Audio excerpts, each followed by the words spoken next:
In today's episode, we dive into the one and only Michael Beasley, one of the most gifted basketball players of his generation, yet one of the most misunderstood. His talent is undeniable, but some of his struggles were mislabeled. His story goes beyond the game. Welcome to Underneath the Player. Before the NBA contracts, before the headlines, before social media labeled him as someone suffering with mental illness, Michael Beasley was a kid growing up around gun violence, instability, shelters, and survival. As a child, he learned early that basketball was more than just a game. It was a way to gain respect and a way to get people to really care about you. And today, when people talk about Michael Beasley, they usually start with his talent.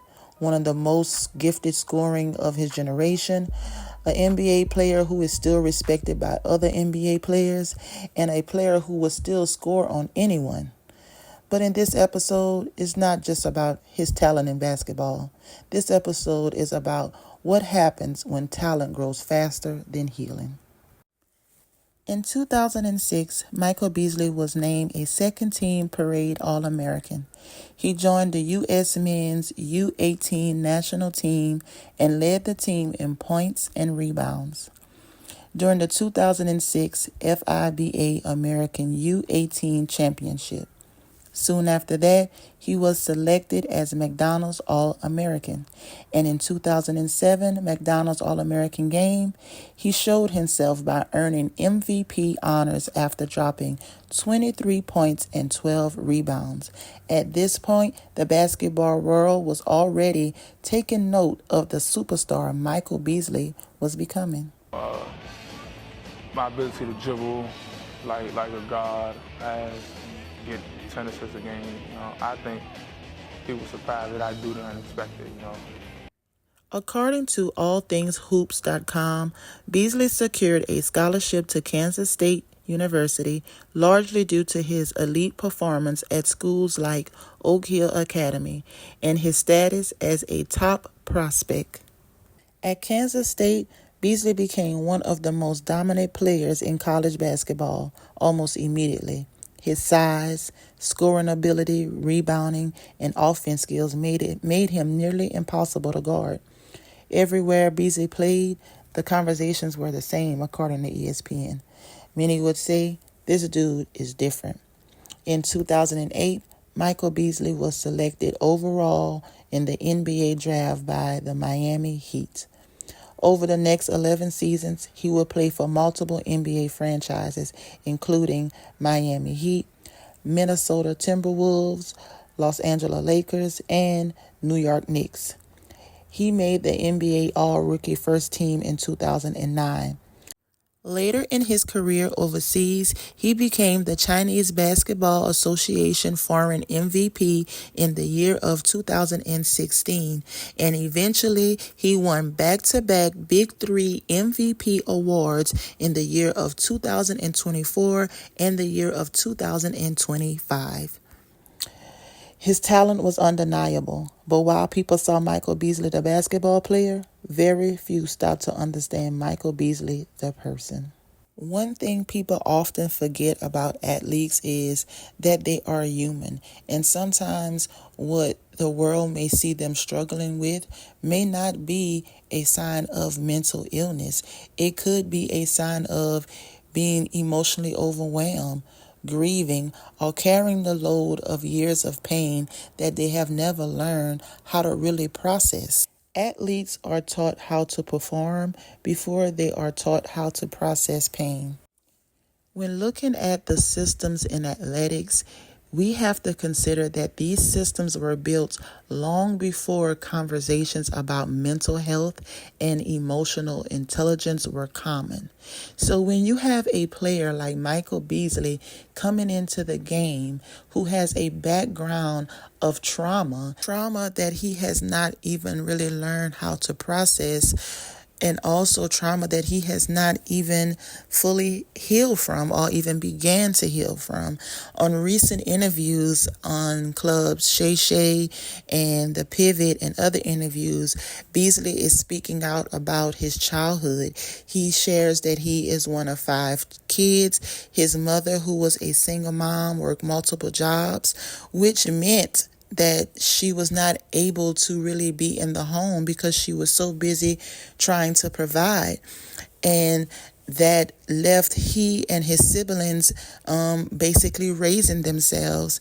And also, he experienced reality at an early age. He also shared about the eviction notices that they would receive, and not just coming home to a paper on the door, but sometimes coming home and their furniture is at the corner of the road. And the neighborhood, the environment that he was being raised in were neighborhoods where there are a lot of gunshots, a lot of police sirens. So you have to imagine as a child in this environment what that is doing to you on the inside. That will play a big role in how you show up in your adult life and in his career, which is what we've seen with Beasley. We've seen in his early basketball career where that little boy who experienced trauma his whole life to show up in ways that showed Beasley breaking the rules rather than following the rules, and was judged for his actions rather than someone taking the time out to understand, which is really all he ever really wanted. Beasley has a history of breaking rules and breaking policies and procedures. When he was in the 5th grade, he had to attend anger management sessions because he assaulted a teacher after a fight. Also, at the age of 14, he was on house arrest where he had to wear an ankle bracelet. And in 2008, he was fined $50,000 by the NBA, and this is according to ESPN. He was fined $50,000 by the NBA for a drug-related incident.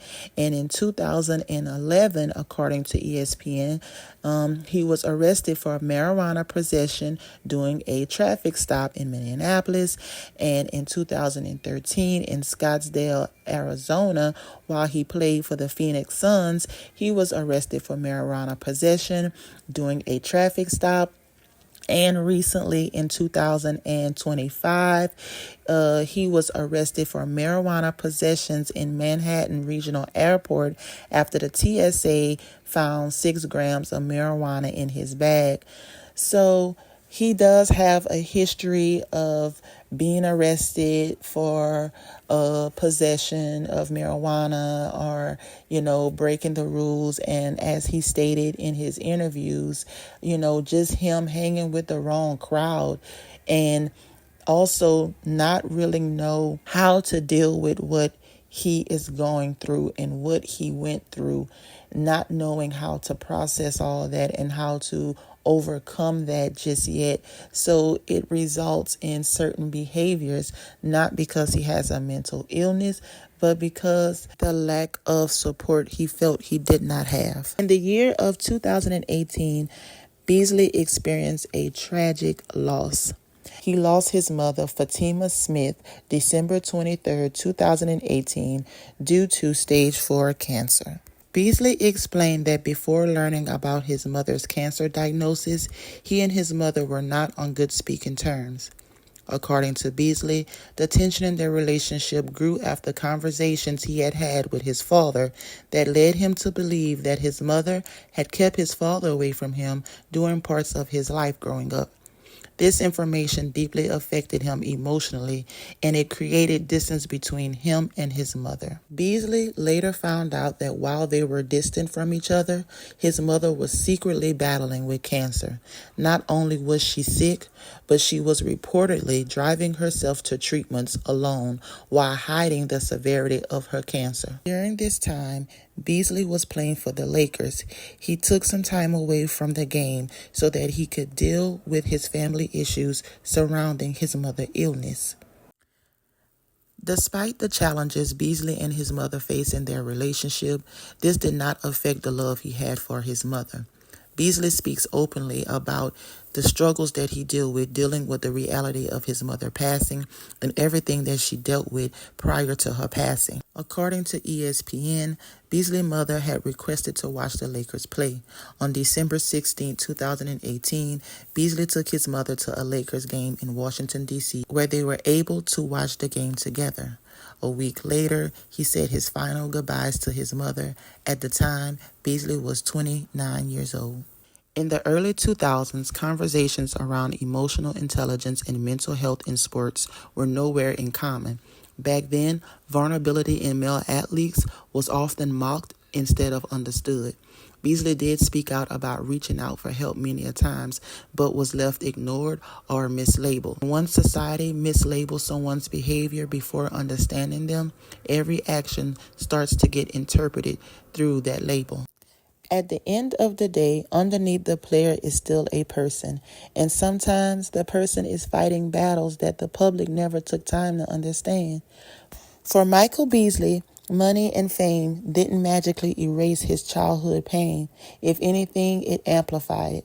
Michael Beasley's story is bigger than just basketball. It's about survival, identity, pressure, pain, and what happens when the world celebrates someone's talent before understanding what they are going through as a human. Talent alone is not enough. Fame does not replace emotional stability, and being strong physically does not mean someone is strong emotionally. Athletes can still speak up and reclaim their voice after years of being misunderstood. Beasley's story reminds athletes that success means nothing if you lose yourself trying to become who everyone else wants you to be. And taking care of the man behind the ball is fundamental. Michael Beasley is still a dominant player when it comes to the game of basketball. Not only is he the man on the court, but he is also the man off the court, being a phenomenal father to his children. Due to his recent interviews, he has also become an advocate for athletes who may have had to suffer in silence. It is important that we show up for our athletes, not just in the stands, but also behind closed doors in safe spaces when they need us the most. These players aren't just players. They are fathers, they are mothers, they are sons and daughters, they are siblings. They are usually the people who is carrying their whole family on their backs, but is expected to show up and make the world proud. Thanks for tuning in to Underneath the Player, where behind every player, there's a story to tell.